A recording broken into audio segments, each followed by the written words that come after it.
వచనం వరకు ఒకసారి చదివి ఇక బైబిల్ పక్కన పెడితే ఇక అంటే చదివినాక ఆ దినమే సాయంకాలమైనప్పుడు ఆయన అద్దరికి పోదమని వారితో చెప్పగా వారు జనులను పంపివేసి ఆయనతో ఉన్నపాటున ఒక చిన్న దోణిలో తీసుకొని పోయిరి. ఆయన వెంబడి మరికొన్ని దోణెలు ఉండెను.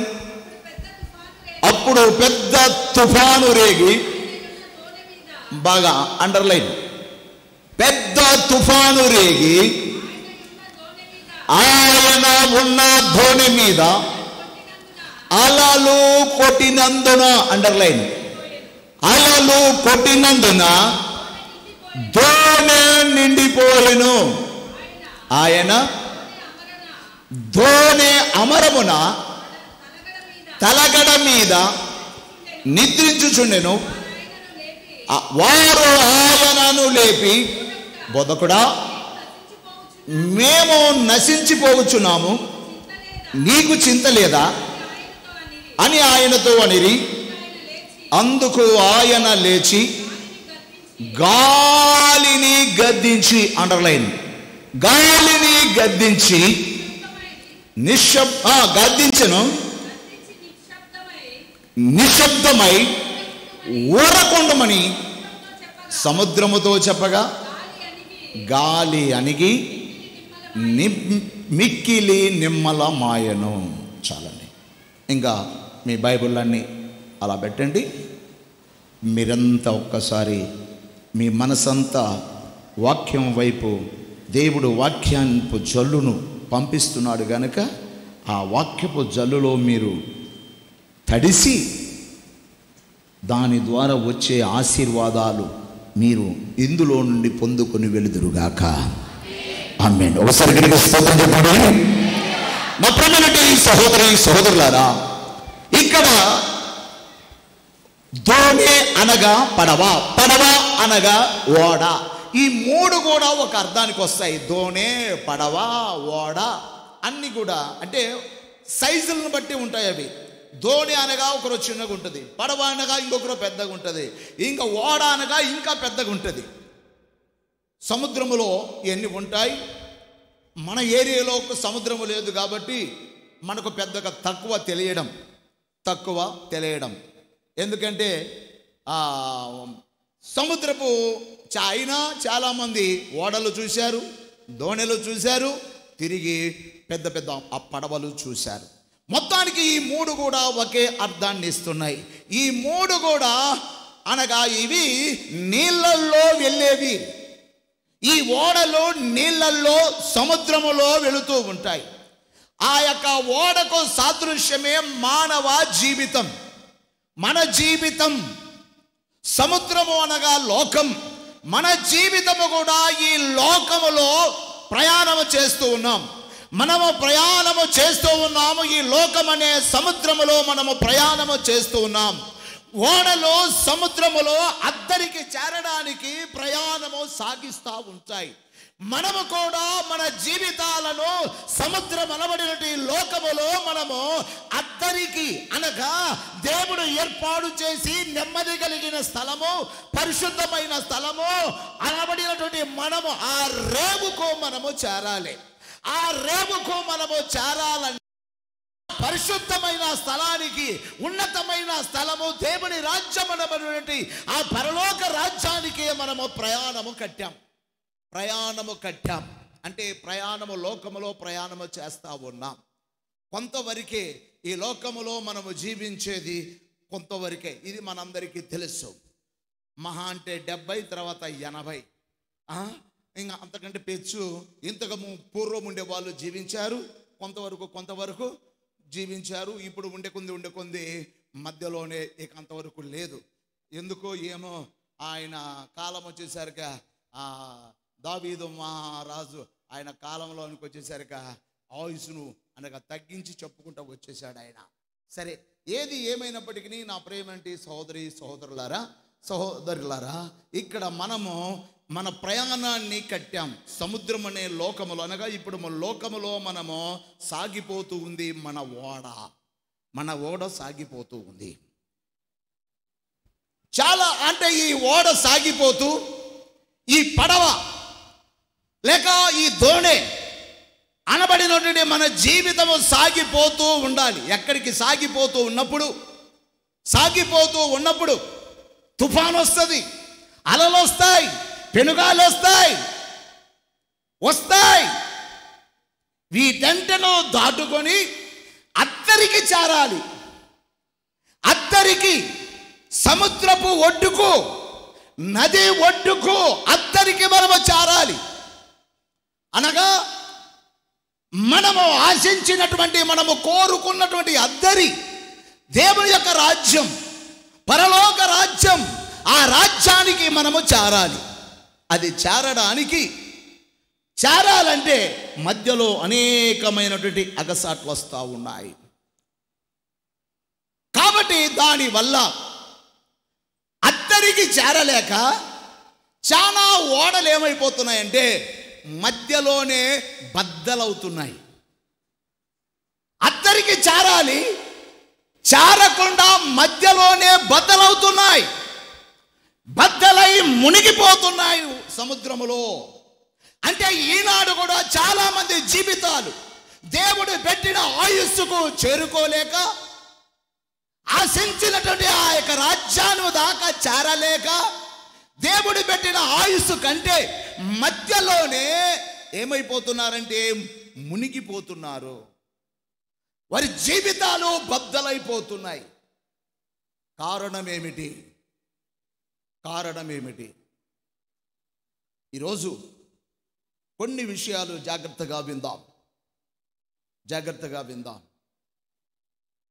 సాగినటువంటి ప్రయాణము చేసినటువంటి ఓడ అద్దరికి చేరాలి, కానీ మధ్యలోనే బద్దలైపోతున్నాయి. ఓడ బద్దలైపోయి నీళ్ళల్లో మునిగిపోతూ ఉన్నారు. బైబిల్లో మనం గమనించినట్లయితే కారణాలు ఏమిటో కొన్ని విషయాలు మనం తెలుసుకోబోతున్నాం. ఇక్కడ ఒక ఓడ బద్దలైంది. చదవండి ఒకసారి తిమోతికి రాసిన మొదటి పత్రిక 1వ అధ్యాయం 19వ వచనాన్ని ఒకసారి మనం చదువుకుందాం.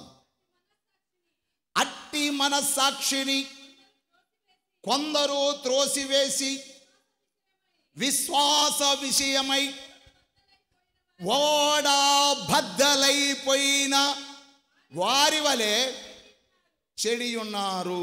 చాలండి నా ప్రియమైనటువంటి వారలారా, ఎందుకు ఇక్కడ ఓడ బద్దలైంది? ఎందుకు జీవితాలు దిగజారిపోతున్నాయి? మధ్యలోనే ఎందుకు బద్దలైపోతున్నారు? ఆత్మీయ జీవితంలో నుండి ఎందుకు దిగజారిపోతున్నారు? ఎందుకు లోకము నుంచి వెళ్ళిపోతున్నారు? ఆత్మీయ జీవితంలో నుంచి పడిపోతున్నారు అని ఒక్కసారి ఆలోచన చేస్తే, అట్టివారు మనస్సాక్షి విషయంలో త్రోసివేసి అంటున్నారు. ప్రతి వ్యక్తికి ఒక మనస్సాక్షి ఉంది. స్తోత్రం చెప్పండి ఒకసారి. మన మనస్సాక్షి ఉంది. మనకు ఒక మనస్సాక్షి ఉంది. ఆ మనస్సాక్షి మంచినే కోరుతుంది. ఈ మనస్సాక్షి లోపల ఉన్నటువంటి ఆ మనస్సాక్షి దేవుని యొక్క జీవాత్మకు పెనవేసుకొని ఉంటుంది. అంటే ఈ యొక్క ఆత్మ మంచినే కోరుతుంది, చెడును కోరదు. కారణం ఏంటంటే దేవుడి నుండి వచ్చినది గనుక ఒక వ్యక్తి అంటే మానవుడు అనబడిన ప్రతి వ్యక్తికి జీవాత్మ అనేది ఉంది. దేవుడు ఊదినటువంటి ఆ జీవాత్మ ఉంది. ఆ జీవాత్మలో దీనిని మనస్సాక్షి అని కూడా ఒక అర్థం చెప్పుకోవచ్చు.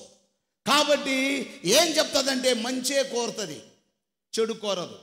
ఏదైనా మనము చెడును చేయాలనుకున్నప్పుడు అది చెడు అని చెప్పి లోపల ఈ మనస్సాక్షి చెప్తూ ఉంటుంది. అది చెయ్యొద్దు అని చెప్పి లోపల మనస్సాక్షి చెప్తుంటుంది. అయితే చెయ్యొద్దు అని చెప్పినా ఎందుకు చేస్తున్నారు? తాగొద్దు అన్నా ఎందుకు తాగుతున్నారు? ఆడొద్దు అన్నా ఎందుకు ఆడుతున్నారు? పోవద్దు అన్నా ఎందుకు పోగుచున్నారు? పోవద్దు అనేది మనస్సాక్షి, చెయ్యొద్దు అని చెప్పేది మనస్సాక్షి, ఆడొద్దు అని చెప్పేది మనస్సాక్షి, తాగొద్దు అని చెప్పేది మనస్సాక్షి. కారణం ఏంటంటే తప్పును ఎత్తి చూపిస్తుంది ప్రతి మనిషిలో ఈ యొక్క మనస్సాక్షి అనబడినటువంటి ఆత్మ చెప్తుంది. కానీ శరీరము కనపడుతుంది, ఇది బలమైనది, ఇది కనపడేది. ఆత్మను అణిసి మనస్సాక్షిని చంపి మనం పోతున్నాం. పోవద్దు అన్న స్థలానికి పోతున్నామంటే మనస్సాక్షి చెప్పిన దాన్ని ఏం చేస్తున్నామంటే అణగొట్టి, శారీర కోరిక అణగొట్టి వెళ్తున్నారు. తాగడానికి వెళ్ళొద్దు అన్న లోపల మనస్సాక్షి చెప్పిన శారీరపు మాటలను బట్టి, శారీర కోరికలను బట్టి ఏం చేస్తున్నంటే లోపల ఉన్న మనస్సాక్షిని అదిమి, దాన్ని అణిసి, దాన్ని పక్కన పెట్టి పోయి తాగుతా ఉన్నాం. ఇలాగ మనము ఒక్కొక్కటి వివరణ చేసుకుంటే మనస్సాక్షిని త్రోసివేసిన వారు, అందుకే వాళ్ళ జీవితాలు, ఓడనబడిన జీవితాలు బద్దలవుతున్నాయి. స్తోత్రం చెప్పండి ఒకసారి. ఓడ అనబడినటువంటి జీవితాలు బద్దలవడానికి గల కారణం వారు మనస్సాక్షిని త్రోసివేసి విశ్వాసాన్ని కూడా విశ్వాస విషయమై ఓడ బద్దలైపోయిన వారిగా ఉంటున్నారు. వారి విశ్వాసము కూడా చెడిపోతుంది. ముందున్న విశ్వాసం, మొదట్లో ఉన్న విశ్వాసం, దేవుని మీద వైరాగ్యం ఉన్న విశ్వాసం, అది ఏమైపోతుందంటే తొలగిపోతుంది. ఎప్పుడు? మనస్సాక్షిని చంపినప్పుడు, లోపల ఉన్న మనస్సాక్షిని త్రోసిపుచ్చినప్పుడు విశ్వాసం కోల్పోతారు. దేవుని మీద ఉన్నటువంటి విశ్వాసాన్ని కోల్పోతారు. దేవుడు మనకు ఏమి చేయబోతున్నాడు, ఎలాగో ఆస్వాదించబోతున్నాడు, ఏ ఈవులు మనకు ఇవ్వబోతున్నాడు ఒకప్పుడు మనం విశ్వసించాం. ఆయనను ఎరిగినప్పుడు ఆయన మనకు చేయబోయే ఆయన వాగ్దానాల మీద మనం విశ్వాసం ఉంచాం. ఎప్పుడైతే మనస్సాక్షిని త్రోసిపుచ్చామో విశ్వాస విషయంలో భ్రష్టులైపోతున్నారు. మనస్సాక్షి వాత వేయబడిన మనస్సాక్షిగా తయారవుతున్నారు. మనస్సాక్షి ఉంటుంది, దానికి వాత. నువ్వంతే, నువ్వు చెప్పినా నేను ఎన్నో అని చెప్పి మనస్సాక్షికి అనగా త్రోసిపుచ్చి బయలుదేరి వెళ్ళినందువలన ఓడ ఏమైపోతుంది అనగా జీవితం ఏమైపోతుందంటే మధ్యలోనే సముద్రములో బద్దలవుతుంది. నా ప్రేమేంటి సహోదరి సోదరులారా, మనస్సాక్షి ఆ విధంగా త్రోసివేయడానికి గల కారణం ఏమిటి అంటే పాపము ఎక్కువగా అనగా ఇతరుల మీద నేరారోపణ, దోషానగా ఇతరులను ఎక్కువగా చిన్నచూపు చూసి ఇతరుల మీద నేరారోపణ చేసేవారు ఈ మనస్సాక్షిని ఎక్కువ త్రోసిపుచ్చుతారు. కొంతమంది చూడండి, ఎప్పుడు ఇతరులను ఆడిపోసుకుంటూ ఉంటారు. వాళ్ళ వీళ్ళెట్టనో తెలియదు, వీళ్ళ సంగతి తెలియదు, వీళ్ళది తెలుసు, వీళ్ళది బయట పెట్టుకోరు. కానీ వాళ్ళట. ఇప్పుడు ఈనాడు చాలామందికి ఉండేదంటే ఇతరులు వాళ్ళట. బాగా గమనించండి. మీ అందరికీ తెలిసిందే, అయితే జ్ఞాపకం చేస్తున్నా. మీ వైపు ఎన్నేళ్ళు వచ్చినాయి చెప్పండి. ఒకటి వచ్చి నా వైపు చూపించేయి, ఈ 3 చూపిస్తున్నాయి. ఇది కూడా పైన దేవుడు ఉండర్రా, జాగ్రత్త చూస్తుండర్రా అంటుంది. ఇది కూడా నువ్వు మాట్లాడే మాట, నీ వైపు చూసుకో, నీ వైపు 3 ఉన్నాయి, పైన దేవుడు చూస్తున్నాడు. నువ్వెంది వాడట్ట, ఈడట్ట, ఆడట్ట, ఈమెట్ట నువ్వు అంటున్నావు, నువ్వెట్టున్నావో చూసుకో అని 3 మనకు చెప్తా ఉంటాయి. 1 ఎక్కువ 3 ఎక్కువ చెప్పండి. మరి మనల్ని మనం సరి చేసుకోకుండా వాళ్ళట్ట వీళ్ళట్ట ముందు నువ్వెట్ట,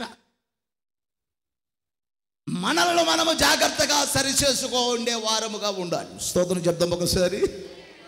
ఒక దైవజనుడు చెప్తుంటే విన్నాను. ఒక తల్లి వచ్చిందంట, అయ్యా పాస్టర్ గారు నా కొడుకు బెల్లం తినొద్దంటుంటేనే ఒకటేమైనా తింటుండయ్యా, రోజు కూడా బెల్లం తింటుండయ్యా. వాడికి డాక్టర్లేమో రోగాలు వస్తాయని చెప్పి చెబుతున్నాడు, ఈడు అలివాటం లేదయ్యా, మేము ఎవరు చెప్పినా ఇండయ్యా, ఈడు ఒక్క మాట నీకే వింటాడయ్యా పాస్టర్ గారు, ఈయనకి ఒక్కసారి చెప్పయ్యా అని తీసుకొని వచ్చింది ఆ తల్లి వాడిని పాస్టర్ గారి దగ్గరికి. ఆ పాస్టర్ గారు అంట 3 వారాలు ఆగినాక రాండి అని అన్నాడంట. 3 వారాలు ఆగినాక రాండి అన్నాడంట. సరేలేమ్మని ఈ 3 వారాలు ఆగినాక తీసుకొని పోయింది. అప్పుడు దాకుండి 3 వారాలు ఆగిన తర్వాత వచ్చింది మళ్ళీ వాడిని తీసుకొని. ఏమ్రా బెల్లం తింటున్నావా? అవునయ్య గారు. రేపటి నుంచి తినబాకు, నువ్వు చెప్తున్నావు నేను తిన్నయ్యా అన్నాడు. ఇంక పోండి అన్నాడు. పోండి అన్నారు. ఇంక వెళ్ళిపోతూ ఇవన్నీకి వచ్చి అయ్యా ఈ మాట ఏందల్లా ఆ రోజే చెప్పింటే బాగుండేది కదయ్యా, ఫస్ట్ వచ్చినప్పుడే చెప్పింటే బాగుండేది కదా అన్నదాన్ని. అమ్మ వాడికున్నట్టే అలవాటు, నాకు కూడా బెల్లం తినే అలవాటు ఉందమ్మా, కాబట్టి ముందు నేను మానుకోవాలి కదా, నేను మానుకొని వానికి చెబుదామని 3 వారాలు కండిషన్ పెట్టుకున్నానమ్మా, అందుకని నేను తినలేదిక, అందుకే నేను తినకుండా వానికి చెప్పానమ్మా అన్నదంట. ఓహో అట్టనా అని వెళ్ళిపోయిందంట. కాబట్టి మనకు చెప్తూ ఉంటాయి, ఇతరులకు చెప్పే ముందు. నా ప్రియమైన సహోదరి సోదరులారా, ఎందుకు మనస్సాక్షి చెడిపోతుంది? విశ్వాసంలోంచి భ్రష్టులుగా ఎందుకు అవుతున్నారు? కారణం ఏమిటి అంటే ఇతరుల మీద నేరారోపణ ఎక్కువగా చేస్తూ ఉంటారు. అందుకే వారు మనస్సాక్షి విషయంలో వాత వేయబడిన కలిగిన వారై ఏమైపోతున్నారంటే బయలుదేరినా కూడా మధ్యలో వాళ్ళ జీవితాలు ఏమైపోతున్నాయంటే బ్రద్దలైపోతున్నాయి. స్తోత్రం చెప్తాం ఒకసారి, మరోసారి కలిసి చెప్దామా? కాబట్టి నా ప్రేమినటి వారలారా, మనస్సాక్షి విషయములో ఓడ బద్దలైపోతుంది. ఆశాంతము చారలేకపోవడానికి ఒక కారణము. మరొక ఓడ బద్దలైనట్టుగా చాలా ఓడలు బద్దలయ్యాయి.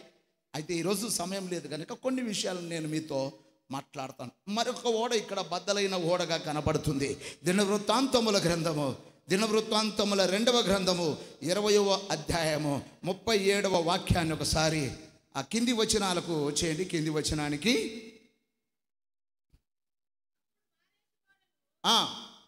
అదే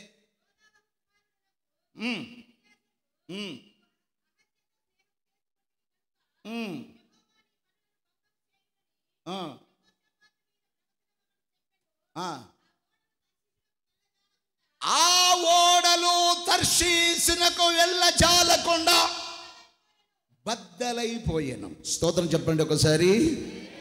ఇక్కడ తర్షీషు ఓడ బద్దలైపోయినట్టుగా కనపడుతుంది. ఇక్కడ ఒక ఓడ బద్దలైంది. ఆ ఓడ ఏమిటి అంటే తర్షీషు ఓడ. తర్షీషు ఓడ బద్దలైపోయింది. ఆశాంతము చారలేదు, మధ్యలోనే బద్దలైపోయింది. కారణం ఏమిటంటే నా ప్రియమైన వారలారా, ఈ తర్షీషు అనేది లోక స్నేహానికి, తర్షీషు అనగా లోక స్నేహానికి సాదృశ్యంగా కనపడుతుంది. లోక స్నేహం, లోకముతో స్నేహం. తర్షీషు అనగా లోకముతో స్నేహం. దేవుని పిల్లలైన వారు లోకముతో ఎప్పుడైతే స్నేహము చేస్తారో బైబిల్ చెబుతుంది, లోకముతో స్నేహము దేవునికి వైరమని మీరు ఎరుగరా? ఎవడైనను లోకముతో స్నేహము చేయగోరువాడు వాడు దేవునికి శత్రువుని యాకోబు పత్రికలో రాయబడింది. లోక స్నేహం. దేవుని పిల్లలతో స్నేహం చేయాలి. స్తోత్రం చెప్దాం ఒకసారి. దేవుని పిల్లలలో కూడా దేవుని ఎరిగి అపహాసకులుగా ఉంటారు. మనస్సాక్షి బద్దలై ఇతరుల మీద నేరారోపణ చేస్తా నేరాలు మోపేవారుగా ఉంటారు. వారు మనస్సాక్షి చెడిన వారు. వారితో సావాసము కాదు, లోకస్తులతో సావాసము కాదు. అలాంటి వారిని బైబిల్ చెప్తుంది. అనగా అపహాసకులు కూర్చుండు చోటను కూర్చుండక అంటాడు. దుష్టుల ఆలోచన చొప్పున నడవక అంటాడు. కాబట్టి నా ప్రేమనంటి సోదరులారా, మన స్నేహము దేవుని బిడ్డలతో ఎక్కువ. మన స్నేహం అందరితో ఉండాలి, కలిసి ఉండాలి, అందరితో ప్రేమగా ఉండాలి. ఏ ఒక్కరిని కూడా మన లోక సామెత ఉంది, కుక్క తలకాయ కూడా చెప్పండి, డాష్ పూర్తి చేయండి, అక్కరకొచ్చును. మీకు తెలియదా ఏమన్నా? మీకు తెలియకుంటే నేను చెబుతా. మీకు తెలుసని చెప్పి నేను డాష్ గీత గీసేస్తా ఉన్నా. కుక్క తలకాయ కూడా అక్కరకు వస్తుంది. కాబట్టి అందరూ కావాలి, కానీ స్నేహము మాత్రం మన హృదయము విప్పి స్నేహము చెయ్యాలంటే దేవుని పిల్లలతోనే చేయాలి. స్తోత్రం చెప్పండి ఒకసారి. అపహాసకులతో చేయకూడదు, దుష్టుల ఆలోచనలతో ఉండేవారితో చేయకూడదు, పాపపు మార్గములో ఉండేవారితో చేయకూడదు. దేవుని పిల్లలతోనే సావాసము చేయాలి. ఏం చేస్తారు తెలిసిన? పనులకు పోతుంటారు. పనులకు పోతూ ఉన్నప్పుడు బ్యాచ్లుగా వెళ్తూ ఉంటారు. పనులకు పోయేటోళ్ళు అందరూ ఒకసారి పోరు, ఒకసాటకు పోరు. ఎవరి బ్యాచ్ వాళ్ళదే. ఒక్కొక్కళ్ళేమో లోక ముచ్చట్లు, ఒక్కొక్కళ్ళేమో సీరియల్ ముచ్చట్లు, ఒక్కొక్కళ్ళేమో సినిమాల ముచ్చట్లు, ఒక్కొక్కళ్ళేమో ఆ అమ్మాయి ముచ్చట్లు, ఆ ఇంటి ముచ్చట్లు, ఈ ఇంటి ముచ్చట్లు, ఒక్కొక్కళ్ళేమో దేవుని యొక్క సంబంధించి దేవుని ముచ్చట్లతో వెళ్ళే వాళ్ళు ఉంటారు. ఇప్పుడు మనము ఎవరితో వెళ్ళాలి? ఇప్పుడు దేవునికి సంబంధించిన వారితో మనం వెళ్ళాలి. ఆ సీరియల్ చూసినావా? నేను మాట్లాడుకుంటుండే వాళ్ళతో మనం వెళితే ఆ మాటలు వచ్చేస్తాయి. ఇంకొక బ్యాచ్ ఉంటారు, ఈ బ్యాచ్ వేరు, ఆ బ్యాచ్ వేరు, ఆ బ్యాచ్ వేరు. అదేం జరిగింది తెలిసిన? వాళ్ళ ఇంట్లో వాళ్ళు ఎట్టటో కొట్టుకున్నారు తెలిసిన, వాళ్ళు ఎట్టట అరుచుకున్నారు తెలిసిన. ఏం కుటుంబాలు కాదు. కుటుంబాలు ఉన్న తర్వాత గొడవలు ఉంటాయి, సమస్యలు ఉంటాయి, ఇబ్బందులు ఉంటాయి, కొట్టుకుంటారు, తానుకుంటారు, మళ్ళీ ఒకటవుతారు. దాన్ని నువ్వు ప్రబలం చేసి ఇతరులకు చెప్పడం ఎందుకు? ఏమి నీ కుటుంబంలో జరగదచ్చ? మా కుటుంబంలో ఏ సమస్య లేదన్నా ఇంతవరకు మాకు పెళ్ళి ఇంతమంది పిల్లలు పుట్టినా మేము ఎప్పుడు అరుచుకున్న వాళ్ళం కాదు. మా ఇంట్లో గొడవే లేదన్నా అన్న వాళ్ళు ఎవరైనా నిరూపించగలిగిన వాళ్ళకి ఈయన చెయ్యెత్తితే వాళ్లకు ఎంత ఇయ్యమన్నా ఇస్తానండి. ఎవరన్నా ఉంటే చెయ్యెత్తితే, ఉత్తగా చెయ్యెత్తితే మళ్ళాడికి నరుకుతాం. సరైన సమాధానం లేకుండా. సంసారం అన్న తర్వాత సమస్యలు లేకుండా ఉండవు. అలాగా లేవంటే అది సంసారమే కాదు. సంసారం సాగిపోవాలంటే, గొడవలు లేకుండా ఉండాలంటే ఒకటి ఉంది, ఒక్క విషయము: మొగుడు చెవిటోడు, భార్య గుడ్డిది. ఇంతకంటే వాళ్ళ ఇంత సమస్యలు ఎందుకంటే, భార్య ఏది చూడలేదు, నాకు ఆ ఆభరణాలు కావాలి, నాకు ఈ గుడ్డలు కావాలి. ఆడవాళ్ళకుండే పిచ్చిదే కదా. ఆడవాళ్ళకుండే పిచ్చి ఒకటి ఎంటికల పిచ్చి, ఒకటి ఎంటికలు రాలిపోతా ఉంటే చూడు. నేను కొత్తగా పెళ్లి చేసుకున్నప్పుడు పాత్రమ్మకి ఎడదాకుండా ఎంటికలు. ఆమె మొదలే మంచి మనిషి, ఎత్తుకున్న మనిషి. ఆమెకి ఈడ్చుకుపోతా ఉన్నాయి ఎంట్రుకలు. నేను చూసింది ఎంట్రుకలనే. ఒక ఆమె నాకు, అయ్యా పిల్లని చూసినవా అన్నది ఒక ముసలామె. అంటే నేను ఆడ చూసినామ్మా, ఎంట్రుకలు చూసినాను, వెనకాల చూసినామంటే, వెనక ఎంట్రుకలు చూసినావా, ఈడ్చుకొత్తుండే అన్నది. నేను ఏం చేసుకున్నానమ్మా అన్న. మొత్తానికి ఆమె కొప్పు కూడా ఇంత ఎత్తున, దిండు కూడా అవసరం లేకుండా ఇంత ఎత్తున ఉండేది కొత్తగా వచ్చిన. ఈ మధ్య అంటుంది, మొన్న నా జుట్టు గుల్లికొప్పు చేసినావు, నీ కాడికి వచ్చినాక నాకు ఎన్ని పోయినాయంటే, నా కాడికి వచ్చినాక ఎందుకు పోయినావే? రకరకాల షాంపూలు ఆడుకొని అవి పోగొట్టుకున్నాం. ఆడవాళ్ళందరూ అంతే కదా. అవి వాడితే వస్తాయేమో, ఈ వాడితే వస్తాయేమో అని చెప్పి ఒక దాంట్లో కాదు, ఇది వాడితే వస్తాయేమో, అవి వాడితే వస్తాయేమో. ఒక ఆమె ఇట్టనే ఎట్ట కాదు, గుండె అయిందని చెప్పి మామూలుగా ఎంట్రుకల కోసం పాపం ఆల్ క్లియర్ షాంపూ అనేది వచ్చిందంట. అది వాడిందంట. ఉన్నాయి కూడా క్లియర్ అయిపోయినట్ట పైన.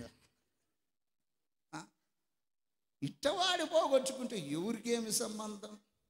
కాబట్టి అదే గుడ్డి భార్య అయిందనుకో, ఏమీ అడగదు. ఆ సీరియల్ కావాలా, ఆ నగలు కావాలా, అవి కావాలా, వాళ్ళు ఇవి తెచ్చుకున్నారు, ఏముండదు. ఈయన చెవిటోడైందనుకో మొగుడు, ఏమి పడదు. వాళ్ళిద్దరే భార్యాభర్తలు ఆనందంగా. అందరూ మనవాళ్ళు అంటారు చిలక గోరింక అంటారు. చిలక గోరింకలు కాదు, చిలక గోరింక విరోధము. చిలక వేరు, గోరింక వేరు. మనోళ్ళు వాపాడకం చిలక గోరింకలాగా ఉన్నారంటే తన్నుకొని చస్తారు వాళ్ళు. ఎందుకంటే చిలకలే గోరింకలు, మరి చిలక గోరింక అయితే తన్నుకోవు. చాలా మందికి తెలుగా వీళ్ళిద్దరు భార్య భర్తలు చిలక గోరింకలాగా ఉన్నారు అంటారు, అంటే వాళ్ళు తన్నుకుంటారని దాని అర్థం. చిలకది వేరు, గోరింకలు వేరు. సరే పోనీలే, ఏది ఏమైనప్పటికీ నా ప్రేమింటి వాళ్ళారా, ఎందుకంటే ఇక్కడ మనము గమనించినట్లయితే లోక స్నేహం చేయకూడదు. తర్షీషు దేనికి సాదృశ్యమే అంటే లోక స్నేహానికి సాదృశ్యం. లోకస్తులతో కాదు, మనం లోకస్తులతో బాగుండాలి, అందరితో కలిసి ఉండాలి, బంధువులు కావాలి, ఫ్రెండ్స్ కావాలి, ఇతరులు కావాలి, అందరూ కావాలి. అందుకే కుక్క తలకాయ కూడా అక్కరకు వస్తుంది, అందరూ కావాలి. కానీ మనము హృదయం ఇప్పి ఫ్రెండ్షిప్ చేయాలంటే మాత్రం ఎక్కువగా దేవునితో సంబంధం ఉన్న వాళ్ళతోనే సావాసం చేయాలి. చప్పట్లు కొట్టుండి ఒకసారి గట్టిగా.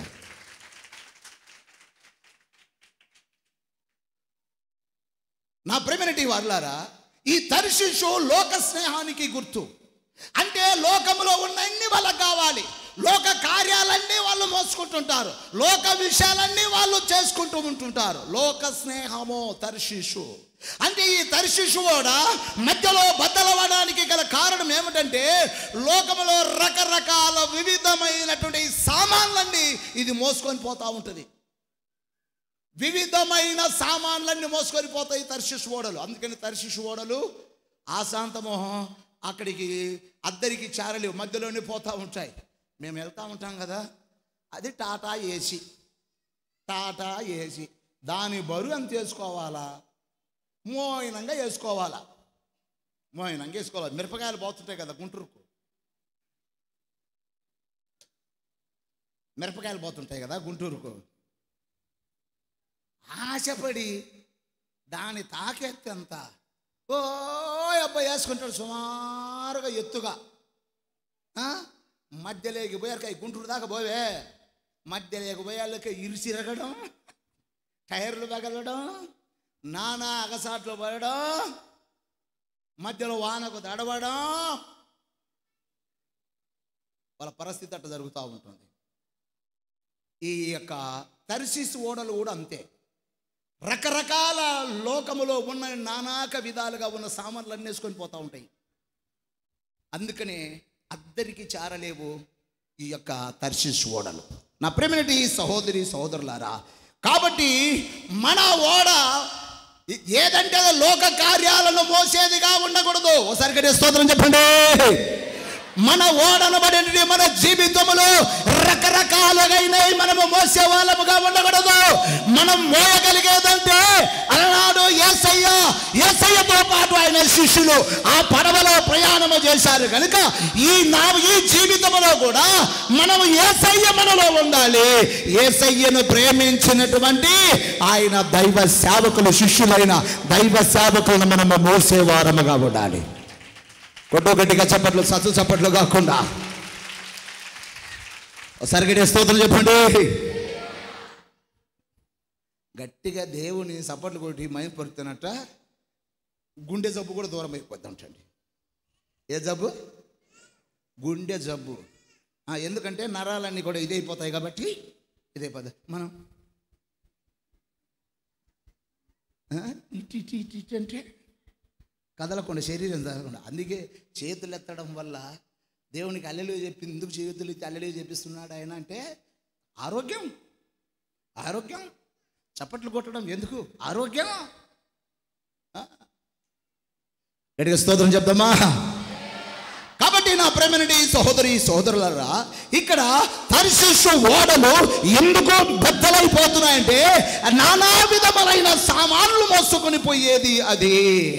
అలాగనే మన జీవితంలో కూడా ఈ ఓడలో కూడా అనగా లోకం సంబంధమైన ఏవైతే ఉంటాయో అవి ఆశాంతము చేరలేక మధ్యలోనే బద్దలైపోతారు. బద్దలైపోతారు. అందుకని ఈ ఓడనబడినట్టు మన జీవితంలో ఎవరుండాలంటే యేసయ్య ఉండాలి. యేసయ్యను వెంబడించినటువంటి ఆయన పరిశుద్ధులైనటువంటి ఆయన శిష్యులు అనబడినటువంటి దైవ సేవకులను మనము మోసేవారముగా ఉండాలి. స్తోత్రం చెప్పండి ఒకసారి. ఇంకొక ఓడ బద్దలైంది. బద్దలు కాలేదు, బద్దలయ్యే పరిస్థితికి వచ్చింది. అది కూడా తర్షీషు ఓడే. చదవండి ఒకసారి. యోనా గ్రంథంలోనికి వచ్చేయండి. యోనా గ్రంథము 1వ అధ్యాయం 3వ వచనాన్ని ఒకసారి చదువుకుందాం. 3-4 వచనాలు ఒకసారి చదువుకుందాం. యోనా అయితే యెహోవా సన్నిధిలో నుండి తర్షీషు పట్టణమునకు పారిపోవలనని యోనా యొప్పేకు పోయి తర్షీషునకు పోవు ఒక ఓడను చూసి ప్రయాణమునకు కేవునిచ్చి యెహోవా సన్నిధిలో నుండి నిలువక. ఎన్ని చదువుతున్నామ్మా?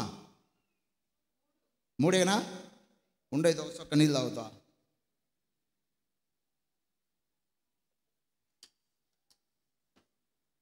ఓకే. ఓడవారితో కూడా ప్రయాణమై యెహోవా సన్నిధిలో నిలవక తర్షీషునకు పోవు ఓడ ఎక్కెను. అయితే యెహోవా, బాగా గమనించండి ఇక్కడ, సముద్రము మీద గొప్ప గాలి పుట్టించగా సముద్రమందు గొప్ప తుఫాను రేగి ఓడ బద్దలయ్యే పరిస్థితికి వచ్చాను. చాలు. అందరికాడ వాచీలు ఉన్నాయి. వాచీ లేకపోయినా సెల్లులు ఉన్నాయి. సెల్లులలో అందరికాడ టైం ఉంది. నేను జ్ఞాపకం చెప్తున్నాను, చూడబాకండి. మీరు చూసినా చూడకపోయినా 2వ ఆరాధనకు నాకు సమయం కావాలి కాబట్టి నేను ముగించాలి. అందుకని త్వరగా చెప్పుకుంటూ పోతా ఉన్నాను. మనం దీనికి ఒక్కదానికి ఈయన ముళ్ళు ఆపితే బాగుండు అనుకుంటా. అది ఆపినా మా కాడ లేవా అంటారు కదా. అయితే ఏం చేద్దాం, ఎట్నో తిట్టు ముందుకు సాగిపోతా, దాన్ని చూసుకుంటూనే పోతా. అది మీకు కనపడకుండా నాకే పెట్టుకున్నాను. అందుకనే మీ సెల్లులు కూడా ఎవరు తెరిచి చూడవాకండి. ఒకసారి గట్టిగా స్తోత్రం చెప్పండి. ఇక్కడ ఒక ఓడ ఉంది, తర్షీషు ఓడ. అయ్యగారు ఆయన వివరించడానికి సమయం లేదులే కానీ మన అయ్యగారు, ఎవరు అయ్యగారు? యోనా గారు. ఏం చేశాడంట, రే నినేవ పట్టణానికి పోరంటే అయ్యగారు తర్షీషుకు బయలుదేరారు. అంటే మాట వినలేదు, అవిధేయత చూపిస్తున్నాడు. విధేయుడు కాలేదు. దేవుని మాటకు విధేయుడు కావాలి. విధేయత లేకుంటే అవిధేయత వచ్చేస్తుంది. ఇప్పుడు దేవుడు చెప్పింది నినేవ పట్టణానికి పొమ్మన్నాడు. అయ్యగారు ఏం చేశాడు, నినేవ పట్టణానికి వెళ్ళాలా.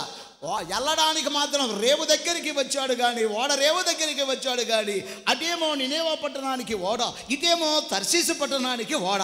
ఈ తర్షీషు బాగా వ్యాపారం జరిగేది. ఆయన అయ్యగారు ఏం చేశాడంటే ఇట్ట వెళ్ళకుండా ఇట్ట వెళ్ళడానికి మొదలుపెట్టాడు. తర్షీషు ఓడకు టికెట్ కొనుక్కున్నాడు, తీసుకున్నాడు, వెళ్ళిపోయాడు. వెళ్ళిపోతే నా ప్రేమినటి వర్లారా, ఈ మధ్యలో ఏమైపోయిందంటే గాలి దుమారం లేచి వచ్చి మొత్తం ఓడ తల్ల కిందలై ఇక చచ్చిపోయే పరిస్థితికి వచ్చింది. అంటే మొత్తం మునిగిపోయే పరిస్థితికి వచ్చింది. అందరూ మునిగిపోయే పరిస్థితికి వచ్చారు. ఇక్కడ ఒక మర్మం ఉంది. మళ్ళా చూడు, అంతలా వణికిపోతూ అందరు చచ్చుతూ ఉంటారంటే ఈయన గారు ఎక్కడున్నాడంట, చదవద్దులే, లోపల దిగువ భాగమున పోయి హ్యాపీగా నిద్రపోతున్నారంటండి. అబ్బాబాబా, దిగువ భాగమున వెళ్ళి అందరూ ఓరి చచ్చిపోతున్నామని లబోదిబోని మొత్తుకుంటే సామాన్లు కూడా సముద్రంలో ఎత్తుంటే ఈయన మాత్రం నిద్రపోతున్నాడంట. ఇందులో ఒక అర్థం ఉంది, తర్వాత చెప్తా. స్తోత్రం చెప్తాను ఒకసారి. సరే, ఇక్కడ ఏమైపోయిందంటే నా ప్రేమినుడి వారులారా, ఇక ఈ ఓడ కూడా పరిస్థితి తారుమారైపోతుంది, మునిగిపోయే పరిస్థితికి వచ్చింది. అందుకని ఆయన అంటాడు 12వ వచనంలో చదవండి, ఏమన్నాడంటే ఈ పరిస్థితి వచ్చింది నన్ను బట్టియే వచ్చింది అన్నాడు. స్తోత్రం చెప్పండి ఒకసారి. మీరందరూ చచ్చిపోవడానికి గల కారణం, ఈ ఓడ మునిగిపోవడానికి గల కారణం ఎందును బట్టి వచ్చింది తెలుసునా? అది నన్ను బట్టే వచ్చింది. అయితే మేమేం చేయాలా? నన్ను ఎత్తి సముద్రములో పడేయమన్నాడు. స్తోత్రం చెప్పండి ఒకసారి. నా ప్రియమైన వాళ్ళారా, కారణం ఏమిటంటే ఆ ఓడ బద్దలైపోవడానికి స్థితికి ఎందుకు వచ్చింది అంటే అక్కడ యోనా ఉన్నాడు ఆ ఓడలో. యోనా అనగా దాని అర్థం ఏమిటంటే అవిధేయత. ఎవరైతే దేవుని మాటలకు విధేయులు కారో, అవిధేయతగా ఉంటారో అనగా లోబడకుండా ఉంటారో, అవిధేయత చూపిస్తారో, అలాంటి వారి జీవితాలు కూడా ఆశాంతము అద్దరికి చేరవు. అద్దరికి చేరవు. అవిధేయత అనగా యోనాను మోసే ఓడలు అద్దరికి చేరవు. అవిధేయత మనలో ఉంటే, విధేయత లేకుంటే అద్దరికి చేరవు. ఈనాడు చాలా మంది దేవుని మాటలకు విధేయులుగా ఉండడం లేదు. అద్దరికి చేరలేని వారుగా ఉండి మధ్యలోనే వాళ్ళ జీవితాల్లో గల్లంతైపోతూ ఉన్నాయి. ఓడలు బద్దలైపోతున్నాయి, వారి జీవితాలు బద్దలైపోతున్నాయి. దానికి గల కారణము ఏమిటంటే అవిధేయత. యోనా లాంటి వారిని మనము మోయగలుగుతూ ఈ ఓడలో యోనా ఉంటే అద్దరికి చేరలేవు. యోనా అనగా అవిధేయత. అవిధేయత కలిగిన వారు అద్దరికి చేరలేరు. నా ప్రియమైనటి వారులారా, అందుకనే వాళ్ళు ఏం చేశారంటే మేమేం చేయాలి అంటే ఎత్తి సముద్రంలో ఏమన్నారు. సముద్రంలో పడేసిన తర్వాత అందులో ఉన్నవారు గమ్యాన్ని చేరారు. చప్పట్లు కొట్టండి ఒక్కసారి. వాళ్ళు గమ్యాన్ని చేరడానికి గల కారణం అవిధేయతను ఎత్తి సముద్రంలో పడేశారు, నీళ్ళల్లో పడేశారు. మన జీవితంలో అవిధేయతను తీసి వేస్తే మనము అద్దరి చేరడానికి అవకాశాలు ఉన్నాయి. మనము గమ్యము చేరడానికి అవకాశాలు ఉన్నాయి. అందుకనే నేను పాడేటప్పుడే ఒక పాట పాడాను. సమయం లేకపోయినా కూడా నేను పాడతాను. నేనేం సింగర్ను కాదులే కానీ దాన్ని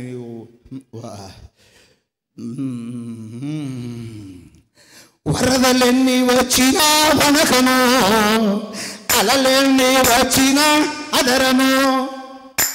రే మనోళ్ళు లోపల ఏం చేస్తుంటారా?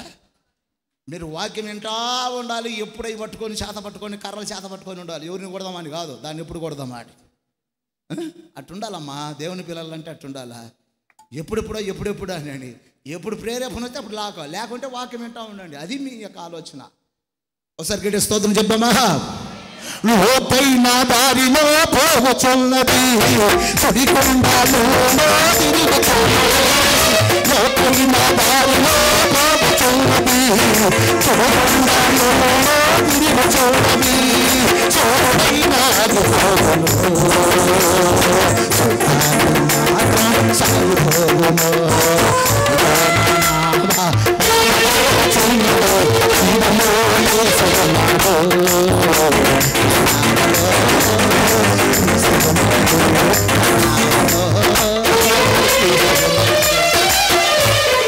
నా నావలో యోనా ఉన్నాడు అన్నం అనుకో, మధ్యలో బద్దలే. యోనా ఉండాలనా యేసు ఉండాలనా? గట్టిగా యేసు ఉండాలన్న వాళ్ళు ఒకసారి వెళ్ళి చెప్పండి. మన నావలో యేసు ఉండాలి. నా నావలో యేసు ఉన్నాడు.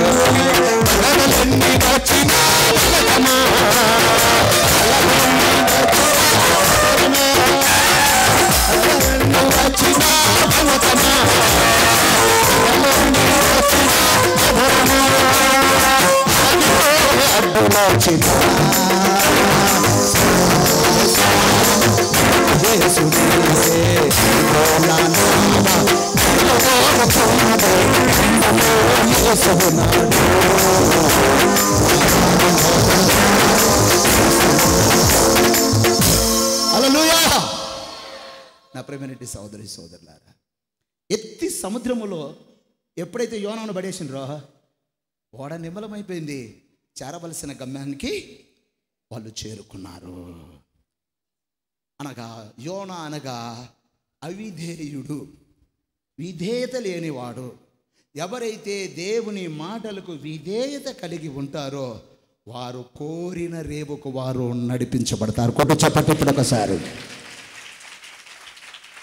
నడిపించబడతారు. ఎన్ని వచ్చిన అలలు వచ్చినా, తుఫాన్లు వచ్చినా, ఎన్ని వచ్చినా, సుడిగాలు వచ్చినా ఎందుకు నడిపించబడతారంటే యేసు ఉంటాడు కనుక. సరే, స్తోత్రం చెప్దామా? మరోసారి గట్టిగా చెప్దామా? అందుకనే ఇక్కడ యేసు ప్రభు బయలుదేరుతూ ఉన్నప్పుడు, ఇప్పుడు దాకా ఆన్నే ఉన్నాం, ఇప్పుడు బయలుదేరుతున్నాడు. మనకేం సమయం అయిపోయా, అయినా ఎందుకు పోనిస్తా, ఎలా ఒక పావు గంట ముందుకు పోతా. సరే, స్తోత్రం చెప్దామా?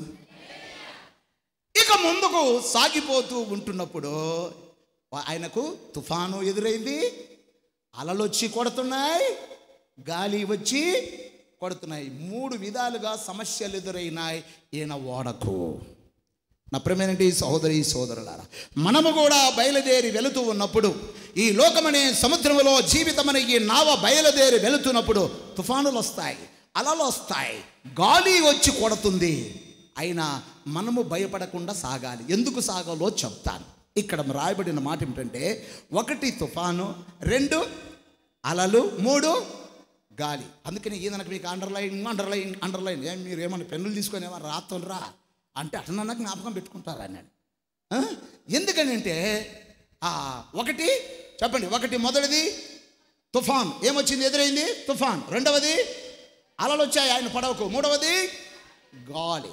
ఈ 3 విషయాలు చెప్పి నేను ముగిచ్చేస్తాను. త్వరగా చెప్పి ముగిచ్చేస్తాను. తుఫాను అనేది నా ప్రియమైనటువంటి వారులారా, ఇది వాన, వర్షమే కదా. వర్షం అంటే వర్షం ఏ నుంచి వస్తుంది?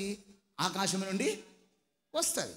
అంటే ఈ వర్షం వల్ల వచ్చే శోధన, వాన వల్ల వచ్చే శ్రమలు, ఈ తుఫాను వల్ల వచ్చే శ్రమలు అది దేవుని యొక్క అనుమతితో వస్తాయి. పైనుంచి వచ్చే శ్రమలు అంటే ఇది దేవుని ద్వారా వచ్చే శోధన. మనకు తుఫాన్ లాంటి కొన్ని శోధనలు వస్తాయి, కొన్ని శ్రమలు వస్తాయి. తుఫాను అనగా అది దేవుని అనుమతితో వచ్చేది, ఆకాశము నుండి వచ్చేది. అంటే మనకు వచ్చే ఆ శ్రమలు, ఆ తుఫాన్ లాగా వచ్చే ఆ శ్రమలు అవి దేవుని అనుమతితోనే వస్తాయి. దేవుని అనుమతించేది ఎందుకంటే మనల్ని సరిచేయడానికి. చప్పట్లు కొట్టండి ఒకసారి. మనలో ఉన్న బలహీనతలను సరిచేయడానికి, మనలో ఉన్న వంకర్లు, మనలో ఉన్నటువంటి నొక్కులు, మనలో ఉన్నటువంటి ఆ యొక్క ఆటంకాలన్నీ సరిచేసి శుభ్రపరచడానికి కొన్ని తుఫాను లాంటి సమస్యలు వస్తాయి. వాటికి మనము భయపడవలసిన పని లేదు. కొట్టో చప్పట్లు ఒకసారి. ఎందుకంటే అది దేవుని యొక్క పరిశోధిస్తాడు ఆయన బిడ్డలను.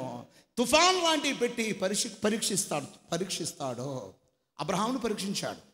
అబ్రహాము ముసలోడైన తర్వాత పిల్లోనిచ్చాడు, బాగా ముసలోడైన తర్వాత పిల్లోనిచ్చాడు. ఈ ముసలి ప్రాయంలో 100 ఏళ్ల ప్రాయంలో పిల్లోడు పుడితే ఇంకా ముసలోడికి ఎట్టుంటుంది మన అబ్రహాం తాతకు? అబ్బో, పిల్లోడి మీద యమా ప్రేమ ఇంకా కారిపోతా ఉంది. లేక పుట్టాడు కాబట్టి ఇక అబ్బో ప్రేమిస్తూ ఉన్నాడు. దేవుడు పరీక్షించాడు. అబ్రహామా అన్నాడు. ఏంది ప్రభా అన్నాడు. ఏందో నీ కొడుకును చూసుకుంటున్నా, నీ కొడుకుని తీసుకొచ్చి నాకు బలియమన్నాడు. ఇక ఎట్టుంటుంది తండ్రి ప్రేమ? అసలు ఎట్టుంటుంది ఒకసారి ఆలోచన చేయండి. మన పిల్లలను బలియమన్నాడు అని అంటే చంపడానికి మనిషికి చేతులు ఆడతాయా? చేత అవుతుందా? అతిగారాభంగా ప్రేమిస్తూ ఉన్నాడు ఇస్సాకును. మారు మాట్లాడలేదు.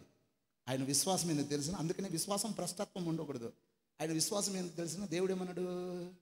ఆకాశంలో నక్షత్రం వల్లనే నీ సంతానాన్ని విస్తరింపజేస్తాడు. పిల్లలు లేకముందే భూమి మీద ఇసుక రేణు వల్లనే నీ సంతానాన్ని విస్తరింపజేస్తానన్నాడు. అన్న దేవుడు మాట ఎందుకు తప్పుతాడు? ఆయన ఇచ్చిండు కదా, సరే తీసుకుపోదామన్నాడు. భార్యకు కూడా చెప్పారా, మేము మళ్ళా వస్తామే, పోయి యాడికి మోరే పర్వతానికి కొండకు పోయి వస్తాము, కట్టెపులు పెట్టుకొని అన్నీ పెట్టుకొని పిల్లోడి మీద నెత్తిన పెట్టి మొత్తం తీసుకొని వెళ్ళిపోతా ఉన్నాడు. కొండ ఎక్కుతా ఉన్నారు. తీసుకుపోయి అక్కడ కట్టేసి పిల్లోడు అక్కడికి అంటున్నాడు. దాని వివరణ గిన్నెలకు వచ్చేస్తే గుండెలు అదిరిపోతాయి. ఆ పిల్లోడు అడుగుతాడు ఇస్సాకు, నానా కట్టెలున్నాయి, నిప్పుంది, ఇక్కడ బలి ఇయటానికి గొర్రె పిల్లేది నానా అంటాడు.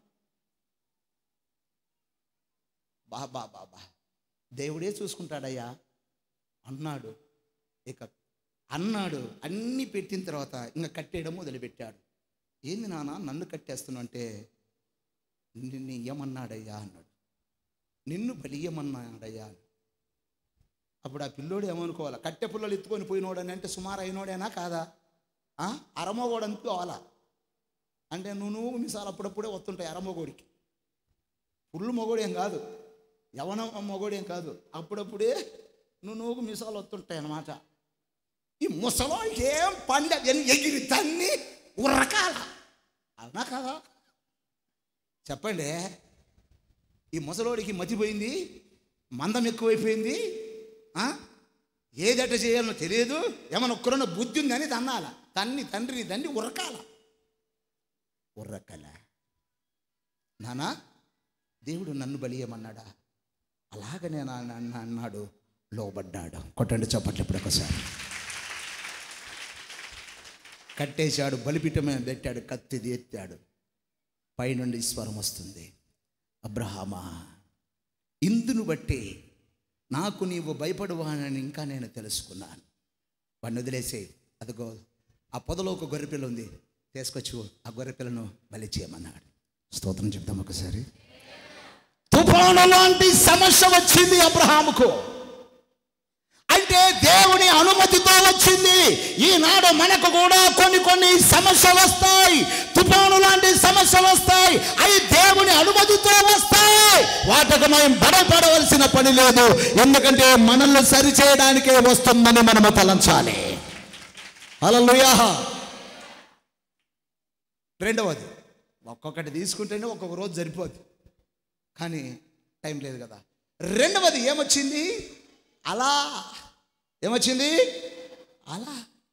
నా ప్రియమైనటి సహోదరి సోదరులారా, ఇక్కడ అలా మనం చూస్తే అలా దేనికనంటే లోకములో మనుషుల ద్వారా వచ్చే శ్రమలు. ఈ అలలు వస్తాయి కదా, అలలు. సముద్రం అంటే లోకం, సముద్రం అంటే లోకం. సముద్రం ఏముంటున్నాయి? అలలు ఉంటున్నాయి. అలాగనే లోకములో అలలాంటి ఈ శ్రమలు అంటే మనుషుల ద్వారా వస్తుంటాయి. మనుషుల ద్వారా శ్రమలు వస్తాయి మనకు. అబ్బో బతురాలంటేనే, అబ్బో ఒత్తి అంటేనే, అబ్బో పెద్ద ఇత్తంటేనే అని చెప్పి ఇలాగ వస్తూనే ఉంటాయి. ఇవి కూడా దేవుని అనుమతితోనే వస్తాయి. మనుషులు మనల్ని అన్ని విధాలుగా మనల్ని అలా ఇలా అని చెప్పి మనల్ని శ్రమలతో బాధపడుస్తున్నారంటే అవి కూడా మన కోసమే, మన మేలు కోసమే వస్తున్నాయి. స్తోత్రం చెప్పండి ఒకసారి. ఇంట్లో దేవుని ఎరగని భర్త ఉన్నాడు అనుకుందాం. ప్రార్థన లేని భర్త, రక్షింపబడలేని భర్త. భార్యకు శ్రమలా కాదా? చెప్పండి, భార్యకు శ్రమలా కాదా? యాడికమ్మ పోయినవు, శ్రమలు వస్తాయి. అలాగనే రక్షణ లేని భార్యలకు ఉంటే భర్తలకు శ్రమ, శోధన. ఇద్దరు రక్షించబడి, భార్య భర్తలు రక్షించబడి ఉంటే పిల్లల వల్ల శ్రమ. పిల్లలు దేవుళ్ళో పెరగక పిల్లల వల్ల నానా అగసాట్లు. ఒక ఆయన ఉన్నాడు, అందరికీ బోధ చేస్తాడు, లేక ఒక్కడి కొడుకు ఆయనకు. మన మార్గాపురమే బ్రహ్మాండంగా, శుభ్రంగా బ్రహ్మాండంగా టక్కు గిక్కు చేసి బ్రహ్మాండంగా బైబిల్ పట్టుకొని, యేసు గొప్పవాడండి, యేసు దయామయుడండి, ఆయన్ని మీరు ఎర్రగి నమ్మండి అని చెప్పి చేస్తూ ఉంటాడు. నేను ఈరుని సూర్యుని, నేను అంత భక్తుని ఇంత భక్తుడిని అంటాడు. భార్య ఆయన మాట్లాడదు, ప్రార్థనకు పోదు. కొడుకు చూస్తే వాడు భయంకరమైన తాగుబోతు. వాడి మంచము కింద ఎన్ని రకాల బ్రాందీ సీసాలు ఉంటాయో, అన్ని రకాల బ్రాందీ సీసాలు ఆడుంటాయి. వాడి దెబ్బకు తట్టకలేక ఊరు పరారై వెళ్ళిపోయాడు. ఒకవేళ లైవ్ పోతున్నా ఏం మునిగిపోయింది ఏం లేదు, నాకు ఫోన్ చేస్తానులే, ఏలియా ఏంది నన్ను గురించి చెప్పిన వాడు, నీ పేరు చెప్పినా దేవునికి స్తోత్రం, నీ పేరు చెబితే కేసు పెట్టు. నేను కాగా అంత జంత్రమంత్రగానే, నేనెందుకు చిక్కుతా? ఒకవేళ ఏడుండేటోళ్ళకు కొంతమందికి ఆయన ఎవరో అర్థమై ఉంటుంది, ఇక్కడ లేడు ఆయన. పరార ఎక్కడో ఉన్నాడు. ఫోన్ చేస్తే నాకు అప్పుడప్పుడు చెప్పిస్తలే, ఇక్కడికి తెప్పిస్తా, ఒకరోజు చెప్పిస్తా. ఒకసారి అంటున్నాడు, ఫోన్ చేసాడు, ఒక్కసారి వచ్చి వాక్యం చెప్పాలని ఉంది, ఏలియా మీ చర్చిలో అన్నాడు. రాండి సార్, అంతకంటే ఉంది సార్, దానికంటే ముందుగా నీ సాక్ష్యం నేను చెప్తాను సార్ అన్న. చెప్పకముందే వచ్చింది నాకు ఆ సాక్ష్యం. నా ప్రేమేంటి వాళ్ళ పిల్లల ద్వారా ఎంతగా సార్లు ఆయనేమో మంచోడు, భార్య ద్వారా, కుమారుడి ద్వారా ఇటనన్నా పెళ్ళిన చేస్తే పిల్ల ఉంటుందని అనుకొని, ఎందుకంటే ఇద్దరు ఉద్యోగస్తులు కాబట్టి మంచి పిల్లనే ఇచ్చారు. ఆ వచ్చిన పిల్ల ఎగిరి తన్నింది, ఆ పిల్ల కూడా వెళ్ళిపోయింది. వాడికి భార్య కాదు ముఖ్యం, తల్లిదండ్రులు కాదు ముఖ్యం, వాడికి కావాల్సింది సారాయి, బ్రాందీ, విస్కీ, ఏమంటారు మందు, వాటి పేరు నాకు తెలియదులే. దేవుడి దయ వల్ల వాడి జోలి నేను పోలే, దేవుడి దయ వల్ల వాటి జోలి నేను పోలే, దానికి నాకు సంబంధం లేదు. సరే, కాబట్టి శ్రమ, శోధన ఇవన్నీ కూడా దేవుని అనుమతితోనే వస్తాయి. పిల్లల ద్వారా, భర్త ద్వారా, భార్య ద్వారా, లోకముల బంధువుల ద్వారా మనకు ఈ దేవుని అనుమతితోనే వస్తాయి. ఎందుకో ఈ పరీక్షలో మనల్ని సరిచేసి ఆయనలో గట్టిగా మనల్ని నిలబెట్టుటకు వస్తాయి. కొత్త చెప్పట్లు కొరకొస్తాయి. హల్లెలూయా. అవి కూడా రెండోది కూడా మంచిదే. మూడవది ఏంటిదంట? గాలి ఎదురై కొట్టింది ఆ ఓడకు. గాలి. నా ప్రవీణ్ వర్లారా, ఇది సాతాను నుండి వచ్చేదండి. ఇది గాలి సాతాను ద్వారా వచ్చేది. చదవండి ఒకసారి యోబు గ్రంథంలోకి వచ్చేద్దాం. 1వ అధ్యాయం 19వ వచనానికి రండి. 1వ అధ్యాయం 19వ వచనానికి. గొప్ప సుడిగాలి అరణ్య మార్గమున వచ్చి ఆ ఇంటి 4 మూలలు కొట్టగా ఎవరి మీద పడిందంటమ్మా? యవ్వనుల మీద పడి ఉండగా వారు చనిపోయారు. చాలు. ఏమొచ్చి చచ్చిపోయారంటే వాళ్ళంతా? సుడిగాలి. గాలి సాతాను ద్వారా వచ్చేది. ఈ సుడిగాలి పెనుగాలి లాగా వచ్చినాయి. దానివల్ల ఆ గాలి వస్తే ఎంత పెద్ద చెట్లైనా పడిపోతాయా? పడిపోవా? చెప్పండి. చాలా వరకు పెద్ద పెద్ద చెట్లు కూడా పడిపోతాయి. అందుకనే సాతాను పెట్టిన శోధనలో ఎవడైతే పడిపోతాడో, ఆ శోధనలో పడితే వాడు ఎంత గొప్పోడైనా పడిపోతాడు. గొప్పోడైనా పడిపోతాడు. అందుకని యేసయ్య ఆడ చేసిన విషయం ఏమిటంటే, ఆయన లేచిన తర్వాత 4వ అధ్యాయం, మార్కు సువార్త 4వ అధ్యాయం 38వ వచనం వచ్చి, అందుకు ఆయన లేచి గాలిని గద్దించాడు. చాలు, ఒకసారి గట్టి స్తోత్రం చెప్దామా? ఆయనకు ఎదురైన సమస్యలు ఎన్ని? 3. ఎన్ని? 1 తుఫాను, 2 అలలు, 3 గాలి. అయితే ఈయన దేన్ని గద్దించాడు? గాలినే గద్దించాడు. అంటే తుఫాను గద్దించలేదు, అలలను గద్దించలేదు, గాలినే గద్దించాడు. దానికి గల కారణం ఏమిటి అంటే, తుఫాను వల్ల ఏ ప్రమాదము లేదు మానవ జీవితానికి, అలల వల్ల మానవ జీవితానికే ప్రమాదము లేదు, కానీ గాలి వల్లనే ప్రమాదం. ఎందుకంటే గాలి సాతానుడిది. వాడు పెట్టే శోధన ఎందుకంటే మనకు కీడు చేయటానికి. దేవుడు పెట్టే పరిశోధన మేలు జరుగుతుంది, సాతానుడు పెట్టే శోధన మానవ జీవితానికి కీడు జరుగుతుంది. కనుక యేసు ప్రభు ఏం చేశాడంటే గాలిని గద్దించాడు. కూడా చెప్పండి ఇప్పుడు ఒకసారి. గాలిని గద్దించగా వెంటనే అది నింబలమైపోయిందంట. స్తోత్రం చెప్దాం ఒకసారి. ఎందుకు? యేసు ప్రభు అప్పుడు ఏం చేస్తున్నాడు? వీళ్ళు లేపారంట. లేపడం అంటే ఆయన ఏం చేస్తున్నాడు? నిద్రపోతున్నాడు. అమరమును తల వాల్చుకొని నిద్రపోతున్నాడు. అక్కడ కూడా ఇంతలా గందరగోళంగా పడవబడి చచ్చిపోయే పరిస్థితికి వస్తే యోన ఏం చేస్తున్నాడు? ఇప్పుడు యేసు ప్రభు ఇంతలా ఉన్న గందరగోళమై శిష్యులందరూ నిండిపోయి అలలోచ్చి నిండిపోయిందంటే పడవ నీళ్ళు ఎత్తిపోసుకుంటున్నారు. ఆయనేమో లోపల నిద్రపోతున్నాడు. వీళ్ళు తెడ్లేస్తా ఉన్నారు, ఆయనేమో నిద్రపోతున్నారు. వీళ్ళు మేలుకొని నానాకసాట్లు పడుతుంటే దీన్ని ఆపుకోవడానికి వాళ్ళ చేత కాలే. కానీ యేసయ్య మాత్రం నిద్రపోతున్నాడు. ఎందుకైనా ఆయనకు తెలియదా ఈ తుఫాను వచ్చి ఈ విధంగా జరుగుతుందని? తెలుసు. ఇక్కడ మనకు ఏం నేర్పిస్తున్నాడంటే, ఏం నేర్పించబడుతుందంటే, నిద్ర అనగా శోధనలు శ్రమలు వచ్చినప్పుడు బాగా గుర్తుపెట్టుకోండి. శోధనలు శ్రమలు వచ్చినప్పుడు అంట మనం చేయాల్సింది ఏంటంటే విశ్రాంతి తీసుకోవాలంటండి. స్తోత్రం చెప్దామా? మెదలకుండా పండుకోవాలంట. అసలు నిద్ర వస్తుందా? సమస్యలు మీదికి వచ్చినప్పుడు నిద్ర వస్తుందా? చెప్పండి గట్టిగా. ఏదైనా వాంచి తుఫాను అలలు భయంకరమైన శోధన శ్రమలు పరిస్థితి బాగలేనప్పుడు ఎవడికైనా నిద్ర వస్తుందా? నాకైతే రావట్లే. వస్తుందా ఎవరికైనా? కానీ యేసయ్య చెప్పాడు, నేను నిన్న వాక్యాన్ని ధ్యానిస్తున్నప్పుడు అబ్బా ఇది మంచి సూత్రమే అనుకున్నా. ఆయన కమ్మగా నిద్రపోతున్నాడు. ఆయన చెప్తున్న మాదిరి ఏమిటంటే, మాదిరి చూపిస్తున్నాడు, నీకు శోధనలో చేయ నిద్రపా. అసలు నిద్ర రాదు కదా, ఆయన నిద్రపోతున్నాడు. నేను ఒక ఆయన వచ్చాడు నాకు దగ్గరికి, అయ్యా నాకు అసలు నిద్రే రావట్లే, నిద్ర రావట్లేదని. వారం నుంచి నాకు నిద్ర రావట్లే. నిద్ర మాత్రమే తెచ్చుకున్నా.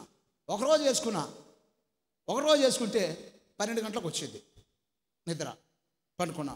రెండో రోజు వేసుకున్నా, తెల్లవారుజాము 4 గంటలకు వచ్చింది. 3వ రోజు వేసుకున్నా, అసలు నిద్ర రాలే. మాతర్లన్నీ తీసి సిరేసిన. నాకేం అర్థం కావట్లే. ఇప్పటికి వారం రోజులు అయింది నిద్ర లేక. ఒక్కసారి అందరూ అనుకుంటున్నారయ్యా అని చెప్పి, నీ దగ్గరికి వస్తే నువ్వు ప్రార్థన చేస్తావని చెప్పారు అన్నాడు. ఓకే అన్న, నువ్వు నాకు తెలుసు, నేను ప్రార్థన చేస్తాను. అయినా దేవుని నమ్ముకున్నా, ఆయన క్రైస్తవుడే, పేరు క్రైస్తవుడే, నువ్వు దేవుని నమ్ముకన్నా దేవుణ్ణిలో ఉండన్నా అని చెప్పి ప్రార్థన చేసి పంపించాను. అద్భుతం ఎందుకు తెలిసిన, ఆ రోజు పగలు 4 గంటలకు ప్రార్థన చేసి పంపించాను. ఆ రోజు రాత్రి నిద్ర వచ్చిందంట, నరాలు చిట్లిపోయి అంత నిద్రపోయిందంట, తెల్లార 7 గంటల దాకా. అబ్బాబాబా నాకు అనిపించింది, ప్రభువా నీకు స్తోత్రం అనుకున్నా. తర్వాత మరుసటి రోజు ఫోన్ చేసిండు, ఎట్టుంది అన్నా? నిద్రపోయా. మళ్ళీ ఆదివారం ప్రార్థనకు రా, వస్తానన్నా. ఎప్పుడెప్పుడు? ఉదయం 8 గంటలకు వస్తానన్నా. ఏం వచ్చిండా? ఎందుకు వస్తాడు? సిగ్గు లేదు రావడానికి. రాడు. అట్టుంటుంది మన ఎవరు. సరే నా ప్రభుని వారులారా, ఇక్కడ గమనించినట్లయితే నిద్రపోతున్నాడంట యేసు ప్రభువు తలవాల్చుకుని. అక్కడ ఎందుకు నిద్రపోతున్నాడు? బయటనేమో శిష్యులేమో నాగసాట్లు పడుతున్నారు దాన్ని ఆపుకోవడానికి, ఈయన మాత్రం కమ్మగా నిద్రపోతున్నాడు. ఈ నిద్ర ఏం నేర్పుతుందంటే, నిద్ర అలాంటి సమస్యలు వచ్చినప్పుడు అంట విశ్రాంతి తీసుకోవాలంట. స్తోత్రం చెప్పండి ఒకసారి. విశ్రాంతి అవసరమో ఆ టైంలో. అందుకనే ఈయన అంటాడు, ఎవరు? దావీదు మహారాజు అంటాడు, ఆయనకు వచ్చిన శ్రమ శోధన అంతా ఇంత కాదు, అలాంటి టైంలో మాట్లాడుతున్న మాట చదవండి ఒకసారి. కీర్తన గ్రంథం 4వ అధ్యాయము 8వ వచనం. త్వరగా కీర్తన గ్రంథము 4వ అధ్యాయము. యెహోవా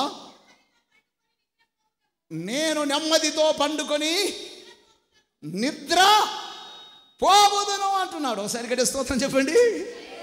అంతలా శ్రమలు వస్తే, దావీదుకు శ్రమలు వస్తే, కష్టాలు వస్తే, బాధలు వస్తే, యెహోవా నేను నెమ్మదితో పండుకొని నిద్రపోతాను అంటున్నాడు. ఎందుకంటే నిద్రపోతే దేవుని యొక్క దీవెనలు వచ్చే ఆటంకాన్ని ఆపుతాయంట. కొట్ట చెప్పేటప్పుడు ఒకసారి. ఇది గొప్ప మర్మం అండి, ఇది గొప్ప మర్మం. అది తెలియక మనము ఏవేవో చేసుకోవాలని చూస్తూ ఉంటాం. అట్ట చేయాలా ఇట్ట చేయాలని శిష్యులు నానాగా సాక్షపడతా ఉన్నారు. బయట లోపలేమో మెదలకుండా ఆయన నిద్రపోతూ ఉన్నాడు.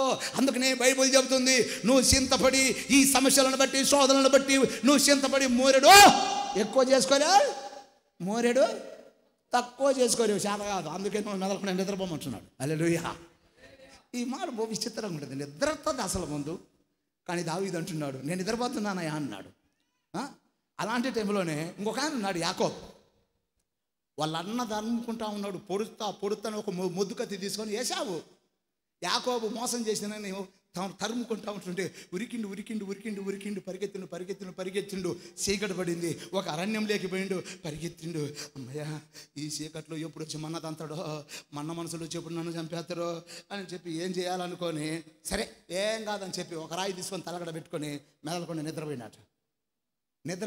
నిద్రపోతే దేవుని యొక్క దర్శనాన్ని చూశాడు. చప్పట్లు కొట్టండి ఒకసారి. దేవదూతలు పైకెక్కుతూ కిందికి దిగుతూ ఉన్నటువంటి దర్శనాన్ని చూశాడు. ఇది దేవుని మందిరమే కాదు, మరొకటి కాదన్నాడు. ఆ నుంచి ఆయన చరిత్ర మార్చబడింది, ఆశీర్వదించడం మొదలు పెట్టబడింది. హల్లెలూయా. శ్రమలు తొలగిపోయాయి, కష్టాలు తొలగిపోయాయండి. నిద్రపోండి. ఎప్పుడు? సమస్యలు వచ్చినప్పుడు. ఇది విరుద్ధంగా ఉంటుంది. అంటే నేను చెప్పడంలే, దేవుడు చెప్తున్నాడు, యేసుప్రభు చెప్తున్నాడండి. 127వ కీర్తన ఒకరండి, మీకు తెలిసిన విషయమే. 127వ కీర్తన 2వ వచనం చదవండి ఒకసారి. అక్కడ రాయబడిన మాట ఏమని రాయబడింది? నువ్వు ఏ కోనే లేచి చాలా రాత్రి అయిన తర్వాత నువ్వు పండుకొనొచ్చు. నువ్వు గందరగోళంగా నువ్వు ఎంత కష్టపడ్డా వ్యర్థమే. తన ప్రియులు, గమనించండి, ఇది అండర్లైన్, తన ప్రియులు నిద్రించుచుండగా ఆయన వారికి ఇచ్చుచున్నాడు. కోట చెప్పండి ఇప్పుడు ఒకసారి. ఇప్పుడు చెప్పండి, నిద్రపోతే పోతాయా రావా? సమస్యలు పోతాయా పోవా? ఇంకా వచ్చి మీద వచ్చి గొంతుకాయ పట్టుకుంటారు ఏమన్నా అంటారా? లేదు, గొంతుకాయ పట్టుకో. దేవుడే చూడు, పిల్లోళ్ళకు, చిన్నపిల్లలు చూడండి, వాళ్ళకు ఎంత ఇదిగున్నా కమ్మగా నిద్రపోతారు. కాపుదలు ఇచ్చేది ఎవరంటే తల్లిదండ్రులు. వాళ్ళు పండుకొని నిద్రపోతుంటే వాళ్ళ పిల్లల కాడ కావిలు ఉండేది ఎవరు? తల్లి, తండ్రి, ఎవరో ఒకళ్ళు పెద్దోళ్ళు కావిలు ఉంటారు. అట్టనే మనం నిద్రపోతుంటే మనకు కాపుదల ఇచ్చేవాడు ఆయన, సమస్యను తొలగించేవాడు ఆయన. అందుకని నా ప్రేమనిటి సోదరి సోదరు, ఆయన నిద్రపోతూ ఉన్నాడు. శిష్యులు వచ్చి లేపారు. లేపిన తర్వాత ఆయన గాలిని గద్దించాను. నా ప్రేమనిటి సహోదరి సోదరు, గద్దించగా ఏమైపోయిందంట? అది నిమ్మలమైపోయింది. కారణం ఏమిటి అంటే చెప్పాను కదా, తుఫాను వల్ల ఏం కాదు, అలల వల్ల ఏం కాదు, గాలి వల్లనే ప్రమాదం. గాలి వల్లనే ప్రమాదం. నీ ఓడ కాపాడబడాలంటే, నీ జీవితము కాపాడబడాలంటే, నీ జీవితము, ఈ ఓడవనే నీ జీవితంలో యేసు ప్రభు ఉండాలి. స్తోత్రం చెప్తాం ఒక్కసారి. యేసు ప్రభు నీ జీవితంలో ఉంటే నువ్వు అద్దరికి చేరగలుగుతావు. నువ్వు కోరిన రేవది. కీర్తనకారుడు అంటాడు, 107వ కీర్తన 30వ వచనం ఒకసారి చదవండి. 107వ కీర్తన 30వ వచనంలో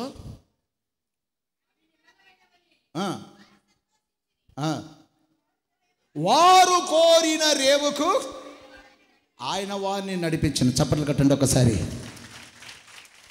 మనము కోరిన రేవుకు మనము నడిపించబడాలంటే అదే నూతన యెరూషలేము పట్టణం. ఆ రేవుకు మనము నడిపించబడాలంటే నెంబర్ 1, మనస్సాక్షిని మనమును కాపాడుకోవాలి.